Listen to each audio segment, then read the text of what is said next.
ఇలా అమ్మాలో అనే కాన్సెప్ట్ని అంటే ఈ మేనేజ్మెంట్ సబ్జెక్ట్ని కంప్లీట్గా నేర్చుకోవడం జరుగుతుంది.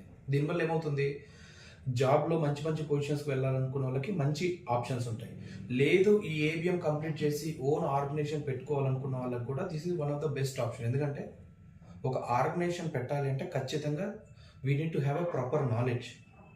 ఎందుకంటే ఈ మేనేజ్మెంట్ కోర్సులో ఏమేమి ఉంటాయి, HR, marketing, finance, operations, business analytics, ఇవన్నీ కలిపితేనే ఒక బిజినెస్ని రన్ చేయొచ్చు.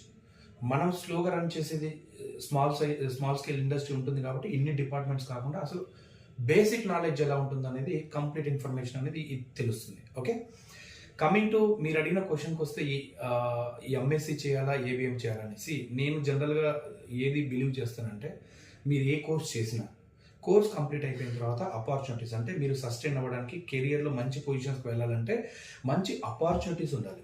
మంచి ఆపర్చునిటీస్ అంటే ఎలా, సస్టైనబుల్ శాలరీస్, ఓకే, ప్లస్